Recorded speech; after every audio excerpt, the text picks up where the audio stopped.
Les podcasts du CEB. Le cercle des entrepreneurs biterrois. Entreprise, économie, initiative sur Béziers et sa région.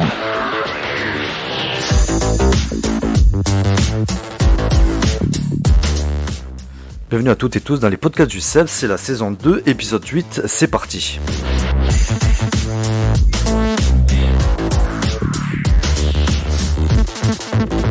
Mehdi Roland au micro dans vos oreilles, heureux et privilégié de mener ces interviews d'entrepreneurs, de décideurs motivés, motivants voire inspirants, provenant de notre belle cité biterroise, ses alentours, avec toujours en filigrane notre très belle région Occitanie.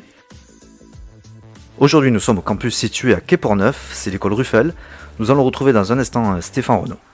En deuxième partie, juste après notre interview, nous retrouvons Mickaël Doutot, le président du cercle des entrepreneurs biterrois. Il se prête chaque semaine à un débrief, une analyse de ce qui va se dire de l'entreprise de la semaine. Vous pouvez nous écouter sur les plateformes d'écoute en ligne Spotify, Deezer, Apple Podcasts, mais encore gratuitement sur Ocha, les liens sur nos réseaux sociaux. Il est grand temps de démarrer notre interview de la semaine. Bonjour Stéphane. Bonjour. Est-ce que tout va bien ? Tout va bien. Nickel. Alors, je suis bien entouré. Bien entouré. Alors justement, vous pouvez le voir dans la version vidéo du podcast. Vous nous avez rejoints, vous êtes étudiant du campus, c'est ça ? Oui, exactement. Est-ce que tout se passe bien dans le campus ? Oui. Ouais. Vous êtes en quelle filière du coup ? Seconde année de BTS gestion de la PME. D'accord, nickel. Et tout se passe bien du coup dans... C'est la deuxième année ? Oui, c'est ça ? deuxième année. Deuxième année. L'examen dans quelques mois. Oui, Ouais, donc il faut bien le préparer. exactement. Ça a été difficile avec le Covid aussi peut-être comment vous avez... C'était plus compliqué à suivre parce que quand c'est pas en présentiel, on n'est pas forcément... on prend pas ça comme une obligation, on n'est pas forcément... C'est pas pareil, ouais. Bon, dans le concentré, on n'est pas dedans quoi. Ouais. Le BTS blanc, il a été en présentiel, ça nous a vite rappelé à l'ordre. Ouais, je pense. Ça nous a... Et du coup là vous êtes tous en alternance du coup dans des entreprises. Oui. Ça c'est bien. Oui. Ça, parce que j'imagine que vous avez connu avec le lycée voilà, que du scolaire et là du coup le fait d'approcher les entreprises c'est un plus. Motivant. Ah oui, Un peu compliqué au départ, ça Oui. change. voilà, C'est mais motivant. Pour la suite. globalement motivant. Ouais, l'impression de savoir ce qu'on fait, pour qu'on se lève et tout ça et ça renforce. Bon après retour à l'école un peu dur du coup. Non, ça va. C'est bien Un aussi. peu la semaine. Ça coupe. Ça En tout cas d'avoir des Ça choses évite d'être totalement immergé, totalement en salarié et en entreprise. Exactement. Ils apprécient, je pense, l'alternance. C'est génial. Ils apprécient en tout cas en l'occurrence. Bah, en tout cas c'est génial, merci de nous avoir d'être venus parce qu'en fait je pense que vous avez cours non c'est ça Je suis pas sûre, mais bon. Bon, s'excuse auprès du professeur en tout cas et puis merci de votre passage, c'est super pour l'école, pour le dynamisme. Allez. Puis voilà, Ouais, une je belle vous promotion en remercie. tout cas, Merci. naturelle et spontanée. Merci. Courage à monsieur Stéphane. Allez, Merci c'est Lola. Voilà, ils partent en cours. En cours. Ça va, les étudiants, enfin les jeunes que vous avez ici, tout se passe bien avec eux. Oui. Ouais. Parce que quand on intègre une école comme ça, c'est un choix de toute façon. C'est un hein. choix. Le plus gros problème aujourd'hui, la plus grosse inquiétude des jeunes, c'est d'abord effectivement de trouver une entreprise. L'alternance, c'est important pour eux. Et puis il y a les premières semaines, les premiers mois qui peuvent être un peu compliqués parce que il se peut qu'ils atterrissent dans des entreprises dans lesquelles en fait ils sont pas en phase, que ce soit avec leur manager ou responsable ou tuteur ou dans l'activité. Ouais. Et là, il faut trouver Donc une ça, solution. Les premiers mois, de toute manière, il y a toujours des contrats Ouais. des jeunes qui changent d'entreprise, qui arrêtent ou qui arrêtent carrément les études parce qu'en fait ils se rendent compte que c'est pas fait pour eux. Ouais, voilà.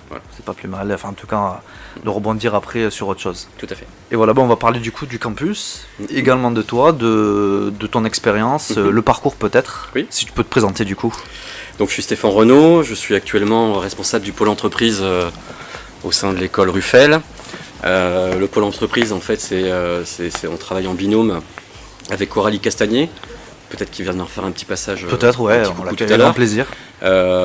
Avec une répartition des rôles pour ce pôle entreprise, une personne, donc Coralie, qui est sur la partie recrutement, donc recrutement des candidats, mise en place des entretiens, des tests et des admissions. Et puis moi qui suis sur la partie entreprise pure, donc relations avec l'entreprise, prospection, suivi des étudiants pendant tout leur cursus en alternance, et voilà. La relation avec les entreprises se fait par l'alternance en fait. La relation avec l'entreprise se fait par l'alternance, exactement. Ouais. Donc on va parler du campus. Ce qu'on m'a dit tout à l'heure, il y a 300 élèves à peu près. À peu près, là, on va atteindre les 300 élèves. Ouais. Alors, du coup, si on va parler de l'environnement, Oui. Du coup, c'est un campus, donc ça regroupe plusieurs écoles en fait. Ça regroupe effectivement plusieurs écoles. Le petit historique de l'école Ruffel, donc l'école Ruffel, c'est la plus vieille école de Béziers, hein, création en 1915, rachetée dans les années 80 par Madame Vautrin, et il y a donc 2 ans, 3 ans, 2 ans et demi, 3 ans là maintenant, l'école était à vendre, hein, parce qu'effectivement elle était basée à Servian, ce qui était un peu loin pour les étudiants, donc c'était en termes d'image, ça correspondait plus au marché en fait. Hein. Ce déménagement en fait en dehors des villes, il a eu lieu dans les années 80-90, parce que dans les villes, il n'y avait pas de surface suffisante pour accueillir ce type d'activité. Donc d'où le choix de partir sur Servian. Mais 20 ans plus tard, il s'est trouvé que finalement cette stratégie qui correspondait à une période ne correspond plus aujourd'hui. Ouais. Parce qu'effectivement, le transport, la voiture, tout ça fait que c'est plus pratique pour les jeunes effectivement d'avoir un campus en centre-ville. Ouais. Voilà. Donc là on se retrouve à Quai Portneuf. On est Quai Portneuf, voilà. Donc c'est quand même un bel endroit. C'est un très bel endroit. On est effectivement dans les locaux de l'ancienne faculté de Béziers. Oui. Voilà, donc c'est aussi pour ça en fait que tout ça s'est créé. En fait, c'est une convergence d'opportunités. D'une part, effectivement, le fait que l'école Ruffel soit à vendre. De l'autre part, il y avait la volonté de la mairie d'installer un campus privé sur le Quai Portneuf. Donc il y a nos écoles, mais il y a aussi une autre école qui s'appelle Simiart, et eux ils sont dans la création de jeux vidéo et de création 3D aussi. C'est pour ça que dans le hall il y a R2D2 aussi. C'est pour ça que dans le hall il y a R2D2, Star Wars, je peux parler un peu avec et d'autres effectivement créations. Et puis il y a nous, donc avec l'école Ruffel. Et en fait avec l'école Ruffel, le groupe toulousain qui rachetait l'école Ruffel, donc le groupe École Vidal, a installé en même temps 2 autres structures, les ZAD qui est la structure réservée à la formation d'assistant dentaire, et puis Vidal Formation qui est la structure pour le métier de secrétaire médical et la formation de secrétaire médical, et l'ADED qui est l'école dentaire et qui elle fait la formation de prothésiste dentaire. Voilà. Eux, leur arrivée est tout récente parce qu'ils ont déménagé là en septembre. Donc, du coup, on retrouve la spécialité dentaire. On a donc un pôle dentaire, effectivement. Un pôle dentaire, ouais. On a un pôle médical avec secrétaire médical. Ouais. Et puis l'école Ruffel fait tout ce qui est donc diplôme en tertiaire et en commerce. Donc communication, marketing, gestion, administration. On a aussi un bac+3 en assurance. On a un bac+3 en gestionnaire de PRH. On a un bac+3 en marketing et communication. Et après, donc, effectivement, juste avant, on a des BTS qui balayent toutes ces compétences. Ah, très bien. Ouais. Et c'est parfait. Donc, avant d'arriver, ça fait combien de temps que tu es à l'école Ruffel, du coup ? Moi, je suis arrivé en 2019. 2019, voilà. Donc c'était à Béziers ? C'était à Béziers, c'est sur ça. Le site de Béziers. Et c'est quoi ton parcours, en fait, du coup ? Alors, moi, mon parcours, il se trouve que j'ai commencé à travailler dans ce métier, justement, au sein du groupe École Vidal, qui était un tout petit groupe, tout petit groupe, il y a bientôt 30 ans sur Toulouse, donc c'était en 94 pour être plus précis. Moi j'étais déjà étudiant en fait en terminale dans une des écoles du groupe, parce qu'à l'époque ils avaient une structure en enseignement secondaire, donc seconde, première, terminale. Et puis il se trouve que derrière ils ont eu besoin d'un apprenti. Donc, à l'époque on avait passé un apprenti, mais maintenant c'est le terme. Et j'ai été formé donc au sein de ce groupe par l'actuel Big Boss, comme ça que je l'appelle. Ouais. Voilà. Et puis le DG aussi, qui ont été mes 2 tuteurs pendant ma formation en alternance. J'y suis resté pendant 4 ans supplémentaires. Et là j'ai balayé un petit peu tous les postes en termes d'administratif, hein. J'ai fait de la comptabilité, de la paye, la RH au sens contrat de travail, etc. Et puis de la gestion de projet. Voilà. Ouais, donc ça fait et après j'en suis parti. Ouais. Voilà. J'ai fait une école de commerce, j'ai fait Subdeco Toulouse, en admission parallèle. Ça a duré 3 ans. Et puis là j'avais choisi une spécialité qui était finance d'entreprise. J'ai fait des stages en finance, banque, grosse entreprise dans le pétrole. Je suis monté à Paris. Voilà. Et puis je suis devenu responsable financier dans des gros groupes. À la suite de ça, gros burn-out. Ouais, c'est... Donc, première mise au point de la vie, j'avais presque 40 ans. C'est pas facile de se retrouver dans des grands groupes en fait. Ça dépend, c'est facile et pas facile parce que on est bien encadré, les conditions sont plutôt favorables. Moi j'étais dans un groupe qui était en 300 personnes, mais malgré tout en gestion familiale quand même. Ouais, quand même, ouais.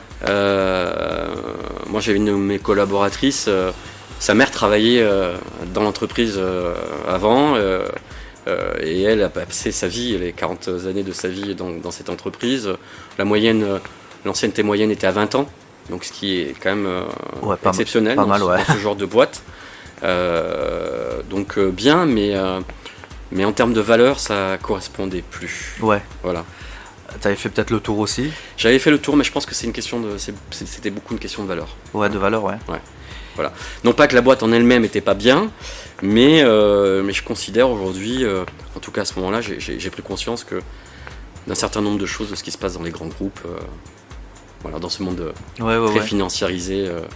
Et je voulais revenir à quelque chose de plus humain peut-être aussi. Plus humain, plus humain. À taille humaine déjà, même si tout à fait. c'était un peu ambiance ce que tu disais familial, mais les valeurs sont importantes. Ouais, les valeurs sont l'énergie qu'on donne à une entreprise, il faut que ça corresponde aussi à ce qu'on a envie de donner. Voilà, si à un moment donné il n'y a pas de réconciliation sur ce sujet, c'est ça. On peut pas travailler dans des bonnes conditions. Non, voilà, et on se force. C'est ça, on se force en fait, ouais. Voilà, c'est ça. Donc j'en suis parti, et puis à la suite de ça, un peu de repos, et après je me suis orienté vers la restauration. Voilà, opportunité. Là j'ai travaillé dans un tout petit groupe montpelliérain, un petit groupe quand même avec 3 restaurants et 2 salons de coiffure. Ouais. Voilà. Retour dans le sud alors du coup. Retour dans le sud, ouais, tout à fait. Mais je connaissais déjà bien Montpellier, par mon parcours. Je suis resté pendant 5 ans. Et puis ça s'est arrêté. Voilà. Problème financier, gestion d'entreprise. Moi j'étais pas propriétaire, donc voilà. Et puis là de nouveau mise au point. Qu'est-ce qu'on fait, voilà. Et puis un jour, je me rappellerai toujours, c'était en février 2019. J'étais parti en vacances du côté d'Avignon. Et j'envoie un message, un SMS à Monsieur Roux, donc notre big boss, pour dire j'aimerais bien revenir dans le métier, est-ce qu'il y a un poste éventuellement. Et là il me répond non. D'accord. On s'attendait à oui, voilà. Puis là, non. Okay. Mais j'avais fait un beau truc quand même. Et 3 jours plus tard, il me rappelle, il me dit en fait on va racheter une école sur Béziers. 3 jours après 3 jours après. Ah ouais, d'accord. Ouais. 3 jours après. Donc c'était déjà dans les tuyaux en fait. Bah c'est ça en fait, c'est ce qu'on s'est dit. Il a réfléchi. Donc il me rappelle, il me dit on va racheter cette école à Béziers. On a besoin de quelqu'un pour développer le commercial. Est-ce que ça t'intéresse? Et j'ai dit oui.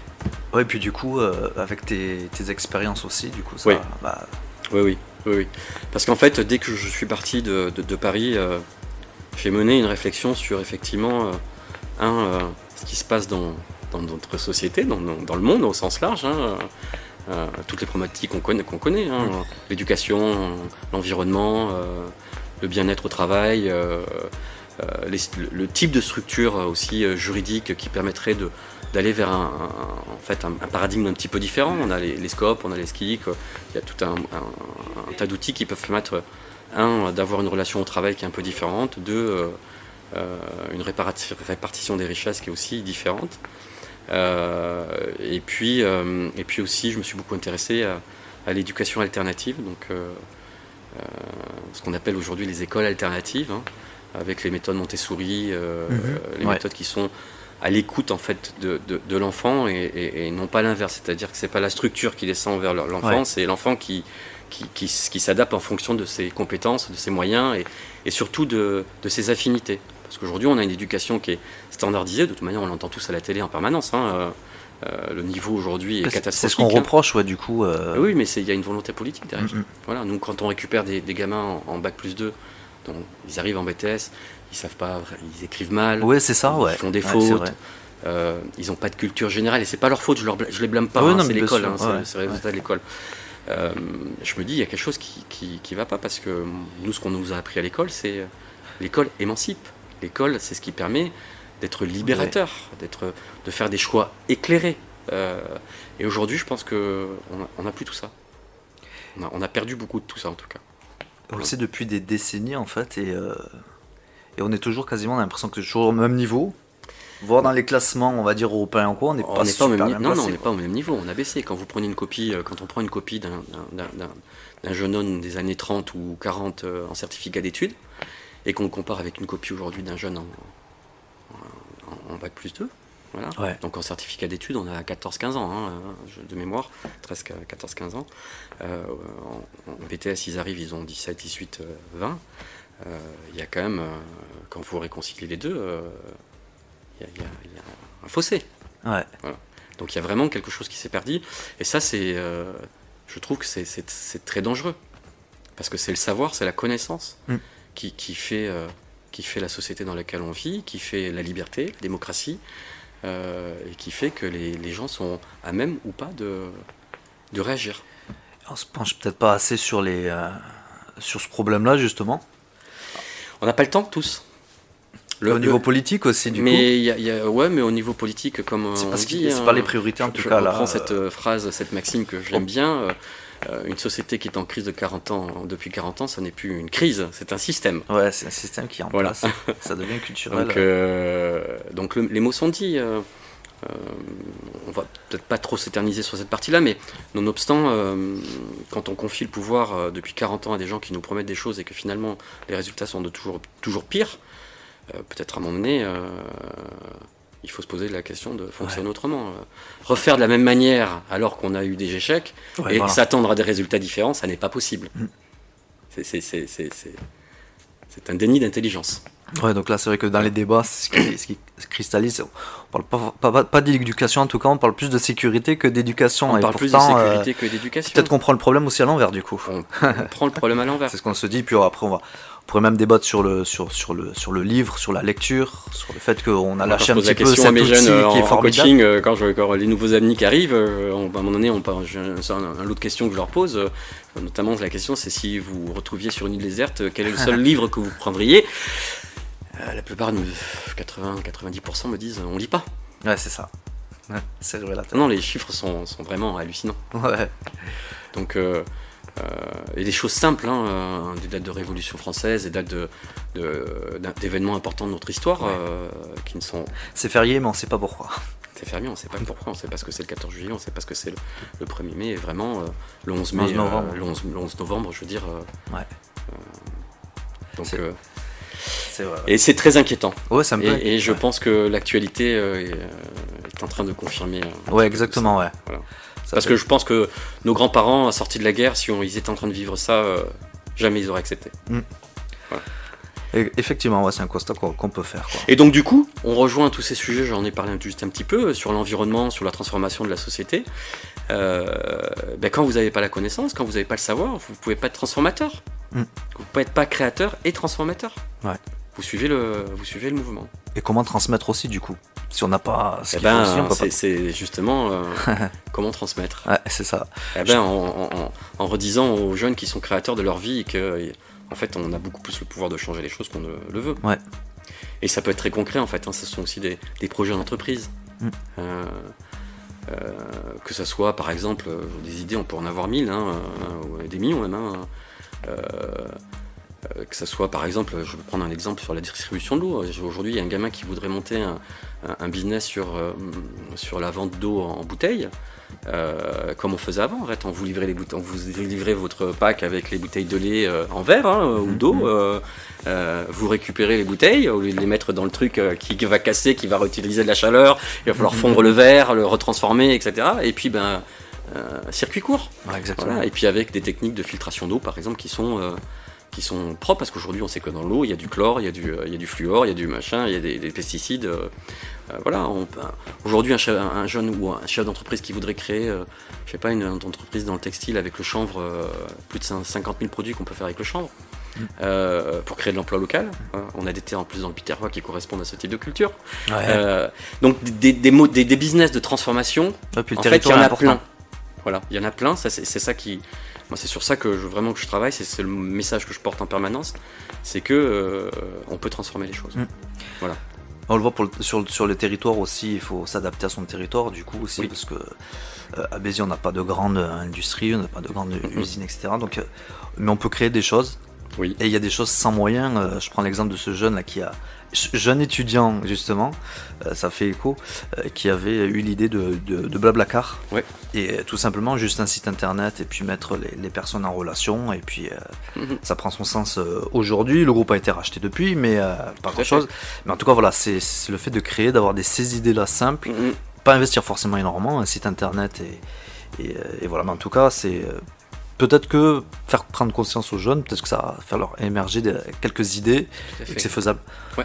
Et on se rend compte aussi dans une société où tu parlais de carrière tout à l'heure, hein, Oui. les gens qui peuvent passer du temps dans leur entreprise. Aujourd'hui, parfois, on reste dans une entreprise, on bouge beaucoup, et puis parfois même on cumule 2 emplois, Oui. voire un emploi à côté où on se crée son petit truc, quoi. Petit truc, ouais. Donc Tout à fait. il faut enlever aussi peut-être cette idée-là Les barrières. de Les dire que barrières, bon, en fait. on est obligé de faire carrière dans une entreprise. Or, c'est peut-être pas forcément ce schéma-là, quoi, pour réussir. Mais à quel moment on nous l'apprend? Ouais, c'est ça, ouais. À quel moment on nous l'apprend? Ouais. On l'apprend pas à l'école, on nous apprend pas. L'école, elle est là, comme je l'ai dit tout à l'heure, il y a une matrice, il faut rentrer dans ce cadre. On apprend tous de la même manière. Donc, et à aucun moment, aujourd'hui, on n'a même plus de cours de civisme à l'école, hein, pour être clair. Donc, apprendre à créer sa vie et puis éventuellement son entreprise plus tard, même nous, on leur apprend pas vraiment. Voilà. Parce que Xavier, on sera témoin, il va faire des cours pendant ces 2 années de BTS. Mais ça n'est pas une thématique à proprement parler et entière d'apprendre aux jeunes, finalement, à se dire, bon voilà, module création d'entreprise, 100 heures, 150 heures, et ça c'est super important en fait. Je trouve qu'il manque aussi, c'est de la méthodologie aussi. Moi je me rappelle qu'on a appris de la méthodologie à la première année de fac, on nous avait donné des cours de méthodologie, je me suis dit, et je le vois maintenant aussi avec les enfants qui grandissent, pourquoi que ce soit au collège on n'apprend pas des méthodes justement pour apprendre, parce que des fois ils sont devant les devoirs, devant des choses à faire, ils savent pas comment faire, quoi. Mais ça ne peut être fait que si en amont le professeur ou l'enseignant l'a eu cette méthode. Ouais, c'est ça. Donc là il faut un peu de temps du coup là. C'est ça en fait, tout est en cascade, hein, on peut parler là, on l'utilise en général en économie, mais ça c'est une question de ruissellement. Pour le ruissellement, il faut qu'il y ait un point de départ. Ouais. Voilà. Donc là on est dans la connaissance et la transmission du savoir. Le problème c'est que les profs en éducation nationale sont pliés et mal liés par les directives éducation nationale et rectorat. Si vous changez ou si vous écartez du chemin, vous perdez votre poste. Exactement. Justement, Voilà. on peut parler du coup de pédagogie au sein de l'école. Si tu peux nous en parler. La pédagogie, c'est un vaste sujet. Il y a de toute manière une bonne partie de la pédagogie, comme je viens de le dire, qui nous est contrainte, qui nous est imposée. Hein, donc vous avez des diplômes et des titres RNCP qui ont un programme, un déroulé pédagogique, des blocs de compétences qu'il faut traiter, des connaissances qu'il faut savoir, donc des savoirs qu'il faut connaître, dit autrement. Donc la pédagogie, elle est là aujourd'hui pour tourner autour de ce qui est, de ce qu'on doit transmettre et ce qu'on doit faire aux étudiants dans le cadre de leur titre. Hein. Là où effectivement il peut y avoir des marges de manœuvre c'est sur les modalités et les mises en cas pratique, les mises en place de cas pratiques. Voilà. C'est là où effectivement sur peut-être la mise en place d'intervenants professionnels sur des thématiques par exemple dans le marketing, la communication, mais aussi sur la RH par exemple, qu'on peut effectivement en termes de pédagogie aller un petit peu plus loin. Ouais. On peut parler de l'école. Est-ce que justement au niveau de son niveau, donc toi tu as vu son évolution du coup. Oui. Est-ce que j'ai vu l'évolution sur le long terme? Sur le long terme. Comme je dis toujours, Oui, entre le moment où j'ai eu mon BTS et aujourd'hui, pas grand chose a changé. Si le référentiel des diplômes, mais en fait dans la manière de transmettre, il n'y a rien qu'à changer.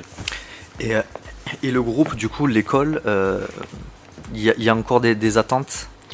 C'est-à-dire au niveau de son évolution. Ah mais on en est qu'au début. Ah, mais très bien, on va en parler peut-être. On en est qu'au début. On est passé de 70 étudiants en 2019 à presque 300, toutes structures confondues, comme on le disait tout à l'heure. On vise probablement 150 élèves de plus l'année prochaine, mais ça veut dire derrière, bon, d'abord finir de remplir les classes qui sont peut-être pas remplies cette année. Ouais. Mais ça peut se faire que, on en reparlera tout à l'heure, on manque de candidats, donc voilà. Là par exemple sur le bachelor assurance et banque, cette année on a une quinzaine de cabinets d'assurance et de courtiers qu'on n'a pas pu fournir. D'accord, En jeune. Donc voilà. Et puis l'autre partie, ça sera effectivement de lancer d'autres diplômes. Aujourd'hui on s'arrête au niveau Bac plus 3, on avait lancé un master il y a 2 ans, donc là les deuxièmes années terminent leur année. Le master n'a pas trop parlé, puis on a ouvert d'autres titres, il y a eu le Covid, donc on n'a pas eu le temps de se plonger sur ce cursus Bac plus 4, Bac plus 5, mais il y en aura un l'année prochaine. Je pense qu'on va revoir aussi, on commence à regarder pour étoffer en termes de bachelor, parce qu'il y a beaucoup de demandes en termes de management, et peut-être moins des bachelors un peu moins spécialisés, parce qu'effectivement quand vous arrivez en Bac plus 3, en fait vous avez fait un BTS qui est plus ou moins spécialisé, et la 3e année vous vous spécialisez. Voilà. Mais nonobstant qu'il y a quand même des profils qui veulent rester généralistes. Voilà. Donc plutôt continuer à toucher à tout et être dans l'encadrement et plutôt que sur l'opérationnel. Donc c'est-à-dire plutôt que d'être que sur le marketing, la communication, encadrer une équipe. Voilà. Pareil pour la vente, pareil pour la RH. Et ça c'est le master qui y prépare en fait. Mais on peut le faire, il y a des bachelors qui commencent à le faire dès le Bac plus 3. Voilà. Donc je pense qu'on a au moins 2 diplômes qui vont être ouverts supplémentaires, 2 titres qui seront ouverts de plus l'année prochaine. Enfin, en tout cas, master. En bachelor et en master. C'est bien. Voilà. Donc qu'est-ce que font justement les étudiants? Vous avez du suivi justement de vos étudiants après cela? Oui, on a des suivis. Ils sont tous en entreprise, la plupart. Ils restent cool, déjà. parce qu'en fait, une entreprise, elle ne passe pas 2 ans ou 1 an à former un jeune ou un moins jeune, parce que quand on est sur des formations de secrétaire médical ou assistant dentaire, on a beaucoup de personnes en reconversion. C'est que de l'alternance ici? C'est à 90%, c'est de l'alternance. C'est la bonne formule, tu penses? C'est la bonne formule, tu C'est penses? la meilleure des formules. Ouais. Je dis pas que le régime étudiant n'est pas une bonne formule. Je pense qu'il correspond à des jeunes qui ne sont pas encore prêts pour aller dans le monde de l'entreprise. Voilà. Mais nonobstant, la différence entre un jeune qui va faire en régime étudiant, donc en parcours initial, ou un jeune qui sera en parcours en apprentissage ou en alternance, le résultat sera pas le même à la fin. C'est normal. Il y en a un qui passe la moitié de son temps en entreprise, qui commence à acquérir des compétences, qui commence à développer des savoirs, donc en tout cas à maîtriser des savoirs, alors que l'autre va faire 8 semaines, 10 semaines de stage. C'est pas la même chose. Est-ce que tu peux nous parler des relations que vous avez avec les entreprises? Tu en as un petit peu parlé tout à l'heure, le fait de dire que des entreprises ne trouvent pas les étudiants, enfin en tout cas des salariés après les études, parce qu'il y a un manque, il manque d'étudiants. Mais votre relation, vous aussi également? Alors de toute manière, sur le recrutement aujourd'hui, et ça fait déjà plusieurs années, il y a de toute manière toute entreprise confondue, quel que soit le type de contrat, que ce soit l'alternance ou pas l'alternance, il y a des problèmes de recrutement partout en ce moment. Donc c'est notre plus gros challenge aujourd'hui, c'est de trouver suffisamment de candidats. Voilà. Et suffisamment de candidats motivés. Parce que quand on admet les candidats suivent le processus d'admission et que derrière on les présente à des entreprises et que certains ne rappellent pas ou ne se présentent pas au rendez-vous, évidemment, c'est du quotidien. Bien sûr, ouais. Donc voilà, donc il y a cette deuxième étape, cette deuxième problématique effectivement sur le recrutement. Donc l'idée effectivement c'est qu'on arrive à mieux sourcer et surtout, et ça c'est en projet de la part du groupe, c'est d'aller chercher les jeunes qui n'ont pas forcément le niveau aujourd'hui, qui ont décroché de l'école, parce qu'aujourd'hui il y a des parcours pour mettre à niveau pour pouvoir intégrer des cursus type Bac plus 4, niveau Bac ou Bac plus 2. Donc d'aller chercher ces jeunes-là, parce qu'il y en a qui veulent s'en sortir quand même, de les remettre à niveau, et puis après de les faire intégrer les cursus auxquels ils aspirent. Voilà. Et ensuite sur la relation entreprise, nous on est là pour les accompagner. Donc ils ont effectivement en fonction des cursus qu'ils réalisent des blocs de compétences, en tout cas ce qu'on appelle des référentiels. Nous on les accompagne tant sur la partie pédagogie, il y a effectivement un département, il y a un responsable pédagogique, une équipe pédagogique qui est là pour ça. Et puis sur la partie entreprise, moi je fais un peu des deux en fait. J'assure une partie du suivi pédagogique parce qu'en fait ça rentre dans mes missions et puis finalement dans le lien, parce qu'ils ne sont pas séparés entre l'école et c'est ça, ouais. Voilà, et l'entreprise. Tu es le trait d'union en fait. Je suis le trait d'union, c'est ça, exactement. Donc effectivement, il y a des entreprises qui ont l'habitude de recruter des alternants avec qui ça se passe très bien, c'est très fluide, d'autres qui ont un peu moins l'habitude et qui ont besoin d'être accompagnés. Et c'est tout l'enjeu de ma mission, de mon travail. C'est quand même répondre Ça doit être aussi un soulagement pour les étudiants et puis pour les familles aussi d'étudiants, le fait de... Oui, c'est un soulagement pour les étudiants, mais les étudiants sont plutôt détachés. Je suis toujours un peu surpris. Ils savent venir nous voir, effectivement, quand ça va pas, quand il y a des problèmes, quand ils doivent nous parler. Mais après, le reste du temps, si tout se passe bien, et c'est tant mieux. Bah, tant mieux, ouais. Voilà, Pas tant s'en mieux. plaindre. Parce que ça fait quand même un petit peu de monde à gérer. Et on y consacre beaucoup de temps, ce suivi entreprise. Voilà, c'est du quotidien. Très bien. Alors du coup, il va nous rejoindre. C'est le directeur, c'est ça, monsieur Oui, Souchon? Alexandre C'est ça. Souchon. On va faire ça Voilà. en direct quasiment. On va le mettre à côté de moi, du micro qu'on puisse bien entendre. Ben, merci de nous avoir Bonjour. rejoints. Bonjour. Bah, justement, on attend le mot du directeur du coup. En tout cas, merci de nous avoir reçus. Et C'était un plaisir. Ouais, c'était super instructif avec Stéphane, avec aussi le rapport avec et les échanges avec les étudiants. C'est une belle école et puis il y a du potentiel et puis en plus on est bien reçus. Et, c'est gentil. C'est toujours un plaisir de vous faire partager notre campus et notre travail. Donc ensuite, bon, je me présente, je suis Alexandre Souchon, nouveau directeur du campus depuis cette nouvelle rentrée de septembre. Donc, Ah, c'est tout frais. Oui, tout Ouais. frais, ouais, tout à fait. Ouais. Donc j'étais auparavant dans la filière aux prothèses dentaires. Donc je suis directeur de l'école dentaire française depuis 15 ans maintenant. Donc, dans le projet de développement du campus biterrois, notre groupe Vidal Formation, auquel on appartient, a souhaité intégrer la formation prothèse dentaire sur le campus de Béziers. Et dans le futur projet de développement du campus, avec la construction du nouveau campus à côté sur le quai Port À Neuf, venir donc. à venir donc pour la C'est prévu rentrée pour- 2023. D'accord. Donc, voilà. Donc on a beaucoup de projets de développement sur plusieurs filières. Donc voilà, donc c'est développer vraiment la formation sur le biterrois, pour l'accessibilité à la formation sur le biterrois. Voilà. Donc d'où ma prise de fonction. Donc, je suis là aussi pour que tout fonctionne bien, donc pour que les étudiants se sentent bien. Donc Stéphane aussi, que je ne vous présente pas pour le coup. Ah ouais, bah oui, Vous il avez a été expliqué la rassurant, il relation a avec été les entreprises. nickel. Ouais, super. Donc nous sommes là pour faciliter l'insertion professionnelle aussi des jeunes biterrois et autres, hein, puisqu'on aura une accessibilité élargie au niveau du transport en commun. Ouais, très Donc, bien.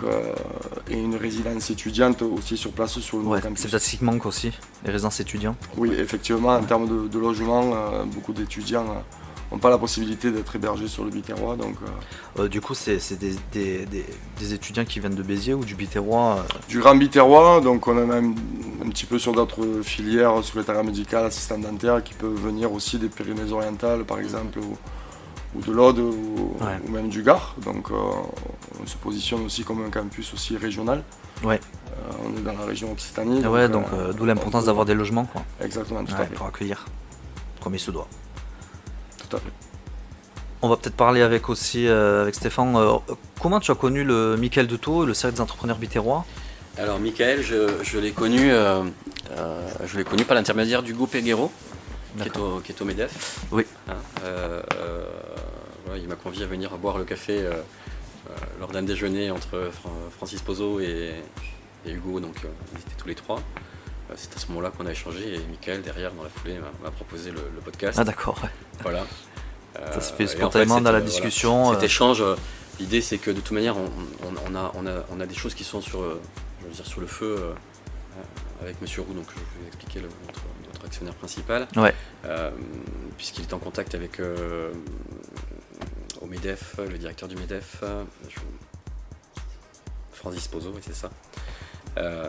Parce que l'idée en fait c'est qu'on arrive à connaître et à déterminer les besoins en formation sur le biterrois, en formation et en compétences. Donc il y a une demande de la part effectivement des entreprises de mieux cibler cet aspect des choses pour qu'on puisse y répondre et qu'on puisse proposer une offre de formation en adéquation. Voilà. Donc, je pense que Michael a parlé aussi du cercle des entrepreneurs biterrois. Ouais. Puis aussi probablement qu'ils sont les bienvenus pour assister à un repas d'affaires. Ouais. Pourquoi pas le mois prochain ou en tout cas dès que vous pourrez. En tout cas. Bon, on va vous remercier. Merci à vous. Donc Alexandre Souchon, directeur, et puis Stéphane Renaud.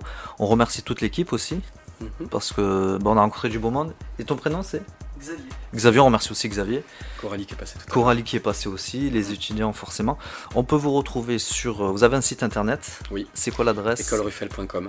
Écoleruffel.com. Et vous êtes également présent sur les réseaux sociaux, ça je l'ai vu. Ouais, Instagram, Facebook, TikTok, voilà. TikTok aussi, ouais.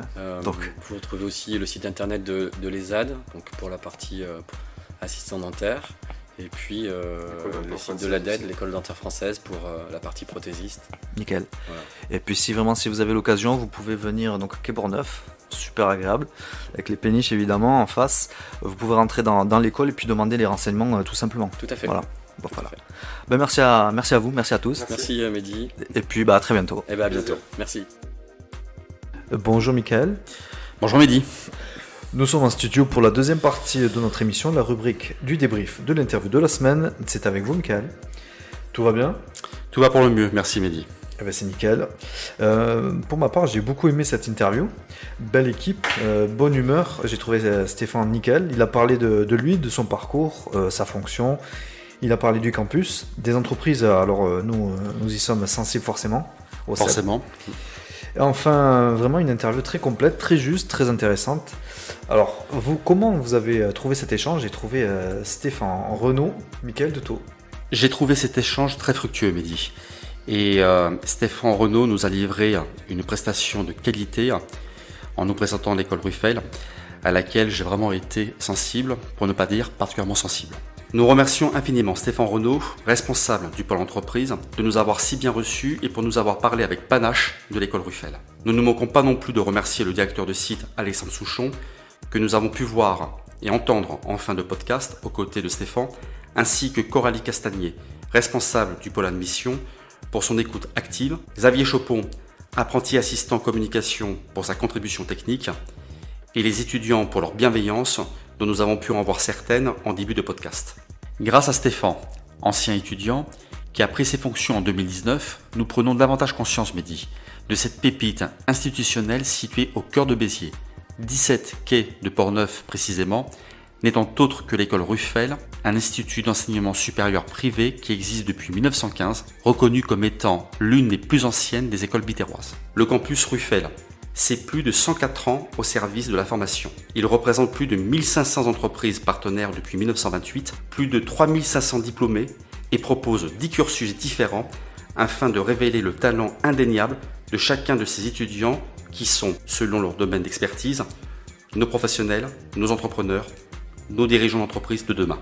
10 cursus universitaires et autres, répartis en 3 pôles, à savoir le pôle dentaire qui prépare au bac assistant dentaire, le pôle médical pour la préparation au bac secrétaire médical, et enfin le pôle économique pour ses BTS comptabilité et gestion, gestion de la PME, management commercial opérationnel, négociation et digitalisation de la relation client, et profession immobilière, et ses bachelors chargés de clientèle en assurance et banque, chargés du développement des ressources humaines RH et gestion de paye, et responsables marketing commercial et expérience client parcours négociation ou communication. Ceci étant la parfaite illustration de l'excellence des formations précitées auxquelles s'ajouteront dans un futur proche de nouveaux cursus qui déboucheront sur un master et un nouveau bachelor à tendance managériale. Une qualité d'enseignement et de suivi faisant que le nombre d'étudiants est passé de 70 en 2019 à 300 étudiants aujourd'hui, avec pour objectif d'atteindre les 700 voire les 800 étudiants d'ici 4 ans.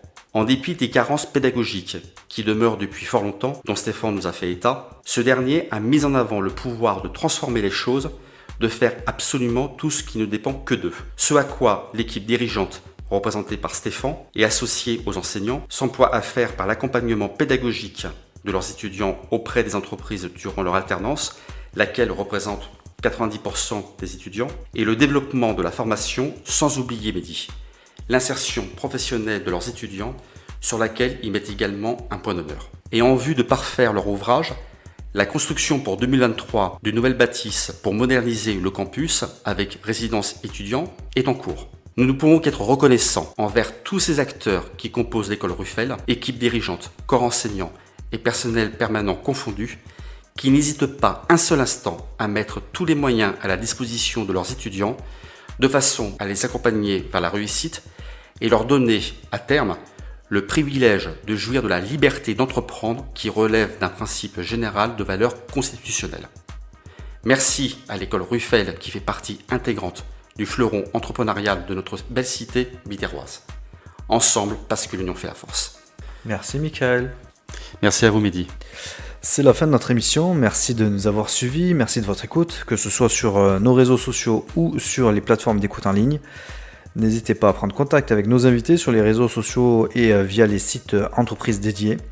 Vous pouvez commenter les posts de nos émissions publiées sur les réseaux sociaux. Adressez-nous également vos messages à MP via Messenger, Twitter, le mail seb.bézier@gmail.com. On se retrouve avec grand plaisir la semaine prochaine. Merci, au revoir Michael. Au revoir Mehdi. Bonne semaine à vous. Merci également. Les podcasts du CEP, c'est toujours à la découverte d'initiatives, de talents, de chefs d'entreprise chaque semaine. Et pourquoi pas vous? Forcément, ça sera au micro des podcasts du CEP, la première émission podcast et du Biterrois sur le monde de l'entreprise locale. Nous en sommes fiers. Merci pour votre écoute, vos soutiens. En attendant, prenez soin de vous, vive l'entreprise locale. Les moyens techniques MyAPI comme studio, entreprise membre du CEP évidemment. Bonne semaine à toutes et tous. Au revoir.